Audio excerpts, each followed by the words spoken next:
देखिएगा। तो चलिए वीडियो शुरू कर लेते हैं। तो देखिए, जब आप लड्डू गोपाल का जन्म करवाएंगे तो उसके लिए आपको सबसे पहले कोई डलिया, टोकरी या इस तरीके की बास्केट चाहिए होगी, या फिर आप चाहें तो कोई बर्तन भी ले सकते हैं। आप चाहें तो नया बर्तन ले लें, नहीं तो कोई बात नहीं, आप जो है अपने घर का कोई बर्तन ले लें, बस उसे आप अच्छे से साफ कर लें, मांज वगैरह के धो के शुद्ध कर लें।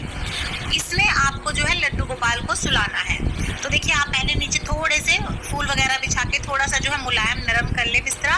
उसके बाद आप बहुत ही प्यार से लड्डू गोपाल को उसमें सुला दें।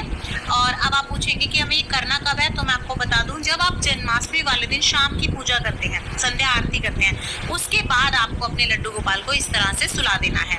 तो आप रंग बिरंगे खूब खुशबू वाले अच्छे अच्छे फूलों से भगवान को जो है इस तरीके से ढक दें। पहले आप थोड़े से फूल नीचे बिछाएं और फिर थोड़े से ऊपर से ढक दें। उसके बाद आपको खीरा ले लेना है, और देखिए जहाँ से बेल से जुड़ा होता है ना खीरा, अगर इस तरीके की आपको थोड़ी बेल मिल जाए तो बहुत अच्छी बात है, नहीं तो आप नॉर्मल वाला भी ले सकते हैं जैसे बिना बेल का होता है। उसके बाद उस खीरे को आपको लड्डू गोपाल के पास ही रख देना है। तो अगर आपके पास स्पेस है कि आप लड्डू गोपाल से टच करके रख सके तो आप ऐसे रख दें, नहीं तो आप साइड में रख दें। और अगर आपके घर में लोग ज्यादा हैं तो आप 2 खीरे रख सकते हैं, 3 रख सकते हैं। लेकिन अगर आपका छोटा परिवार है या ज्यादा नहीं प्रसाद रूप में आपको चाहिए तो आप 1 खीरा भी रख सकते हैं। उसके बाद हम अच्छे से फूलों से ढक देंगे, कहीं से भी हमारे लड्डू गोपाल जो है वो दिखने नहीं चाहिए। खीरे आपके बेशक दिखें, कोई दिक्कत नहीं है, पर लड्डू गोपाल आपके जो है नजर नहीं आने चाहिए। तो इस तरह से आप अच्छे से प्रॉपरली जो है उन्हें ढक दें फूल से। और अगर आपके विग्रह बहुत छोटे हैं लड्डू गोपाल के, तो आप क्या कर सकते हैं, खीरे के अंदर ना बॉक्स बना लें और उसके अंदर भी आप अपने विग्रह को रख सकते हैं। तो इस तरह से भी आप उनका जो है जन्म करवा सकते हैं। और विग्रह अगर आपके बड़े हैं तो आप इस तरीके से रख सकते हैं, नहीं तो आप जो है कद्दू या फिर जो भी चीजें बेल से जुड़ी होती है, लटकी होती है, उनके अंदर रख के भी उनका जो है जन्म करवा सकते हैं। सभी की वीडियोस आपको चैनल पे मिल जाएगी, आप जरूर देख लीजिएगा। तो देखिए, यहाँ पर मैंने इस तरीके से पूरा प्रॉपर भगवान जी को ढक दिया है। उसके बाद आप कोई भी पीला या लाल रंग का कपड़ा इस तरीके से ढक दें। उसके बाद आपको बिल्कुल भी यहाँ पे जो है ना हिलाना नहीं है। ये जो हमने इस तरह रख दिए हैं, आप कोशिश करें कि बच्चे वगैरह इन्हें उगाड़े नहीं, बिल्कुल अच्छे से आपको इन्हें ढक के रखना है। और इस समय पर आप जो है भजन कीर्तन कर सकते हैं या मंदिरों में झांकी देखने चले जाएं, लेकिन आपको 7 बजे के आसपास इस तरीके से भगवान को सुला के रख देना है। और आपको बिल्कुल भी जो है उन्हें छेड़ना नहीं है। आप वैसे कीर्तन वगैरह कर सकते हैं, भजन गा सकते हैं, कोई दिक्कत नहीं है, लेकिन आपको जो है कपड़ा नहीं हटाना है, भगवान को हिलाना नहीं है। उसके बाद जब रात को 12 बज जाए तो आप हो सके तो 12 बज के 1-2 मिनट बाद ही करें, क्योंकि कई बार ऐसा होता है कि घड़ी में हमारे 2-1 मिनट पहले हो जाता है, तो हमें टाइम बाद में बेशक कर लें हम, लेकिन हमें जो है पहले नहीं करना है। तो जब रात को 12 बज जाएंगे, 12 बजे के बाद आपको इन्हें उठाना है। आप चाहे तो शंख की ध्वनि से उठा सकते हैं, आप इस तरीके से घंटी बजा के उठा सकते हैं, या फिर आप इस तरीके से ताली बजा दें। तो आप ताली बजा के शोर करके खूब अच्छे से भगवान के जयकारे लगा के उन्हें इस तरीके से उठाएंगे और आप बोलेंगे, हाथी घोड़ा पाल की जय कन्हैया लाल की। और हमें चाहिएगा 1 सिक्का, तो आप इस तरीके से 1 सिक्का ले लें। उसके बाद आप बहुत ही आराम से इस तरीके से ऊपर के फूल उठा देंगे पहले धीरे धीरे से। और आपको ये सब जो है ना 12 बजे के बाद करना है, लेकिन व्रत खोलने से पहले करना है। तो आप इस तरीके से जो है सारे फूल वगैरह हटा दें। और देखिए, हमारे लड्डू गोपाल दिख रहे हैं। अब हम इन्हें बड़े प्यार से इस तरीके से बाहर निकाल लेंगे और इनको अब हम कहीं साइड पे इस तरीके से बिठा देंगे। और जैसे किसी बच्चे का जन्म होता है तो उसका जो है नाल छेदन किया जाता है, यानी कि उसकी ओवर नाल को मां से अलग किया जाता है, उसी प्रकार से आपको ये जो खीरे की नाल है इसे जो है काट के अलग करना है। लेकिन आपको इसे चक्कू वगैरह से नहीं काटना है, इसे आपको इस सिक्के से काटना है। तो इस तरह से आप सिक्के से काट लीजिए, बहुत आसानी से जो है सिक्के से कट जाता है, कोई दिक्कत नहीं आती। आप कोशिश कीजिएगा आप 1 का या 2 का सिक्का लें, 5 का ना लें, क्योंकि वो थोड़ा सा मोटा होता है। तो देखिए, इस तरीके से आप पूरे अच्छे से घुमा घुमा के इस तरीके से इसे काट दें। और ये हमारा जो है ओवरनाल जो है हम जैसे बच्चे से अलग करवाते हैं, उसी तरह से ओवरनाल अलग कर देते हैं।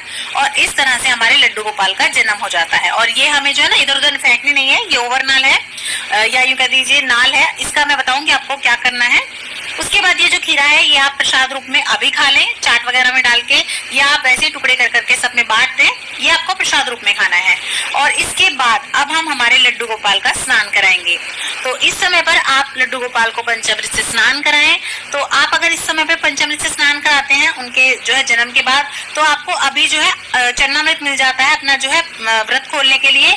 लेकिन कुछ लोग क्या करते हैं, सुबह ही पंचामृत से स्नान करा के वो रख लेते हैं और शाम को उससे व्रत खोल लेते हैं। और इस समय समय पर केवल खाली पानी से स्नान करा देते हैं, क्योंकि इस समय पर जो है रात भी ज्यादा हो जाती है, बहुत जल्दी जल्दी होती है। तो आप चाहें तो खाली पानी से करवा सकते हैं, या एक कटोरी में पंचामृत घोल लें आप इकट्ठा सब चीजों का, उससे आप झटपट से स्नान करा सकते हैं। और ये जो हमारा पंचामृत बना है इसे हम व्रत खोलेंगे। उसके बाद आप लड्डू गोपाल को अच्छे से सजा लें, तैयार कर लें, नई पोशाक पहना लें उन्हें, क्योंकि उनका जन्म हुआ है। और आप इत्र लगाएं, उन्हें चंदन लगाएं, उनकी बांसुरी वगैरह उन्हें दें, और अच्छे से माला मुकुट पहनाकर उनका जो है अच्छे से आप पूजन कर लें, तैयार कर लें उनको। तो यहाँ पे मैंने उनको देखिए तैयार कर लिया है। उसके बाद आप कुछ फूल जरूर से उन्हें अर्पित करें, खुशबूदार, जो कि है बहुत ही माहौल भी अच्छा बनता है, और हमारे भगवान जी भी जो है ना बहुत खुश होते हैं। तो देखिए इस तरीके से आपको जो भी फूल वगैरह मिले आप वो चढ़ा दें। मोरपंख अगर आपके पास हो मिल जाए तो वो जरूर से रखें लड्डू गोपाल के आगे। और यहाँ पे देखिए कुछ फूल है मेरे पास सफेद, पीले और गुलाब के, तो मैं इस तरीके से वो सारे फूल चढ़ा दूंगी। और अगर आपके पास भी गौ माता हो तो आप गौ माता को जरूर से रखें यहाँ पर, और पूजन उनका भी जरूर से करें, क्योंकि हमारे लड्डू गोपाल को गौ माता भी बहुत ही ज्यादा प्रिय होती हैं।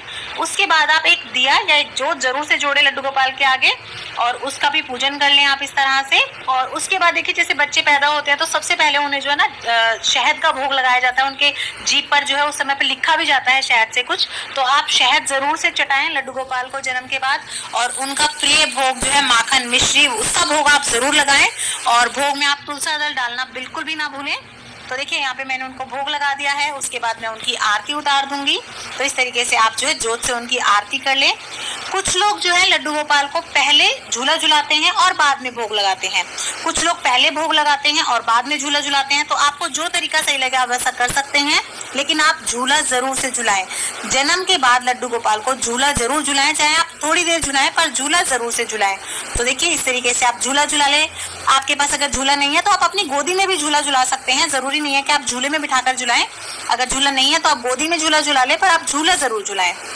तो देखिए इस तरीके से आप बहुत ही सरल तरीके से जन्माष्टमी वाले दिन लड्डू गोपाल का जन्म करवा सकते हैं, जन्म के बाद पूजा करवा सकते हैं। और जो हमने लड्डू गोपाल की नाल बचा के रखी थी खीरे को काट के, जो उसे आपको जो है फेंकना नहीं है इधर उधर बिल्कुल भी, उसे आपको जो है गाड़ना होता है।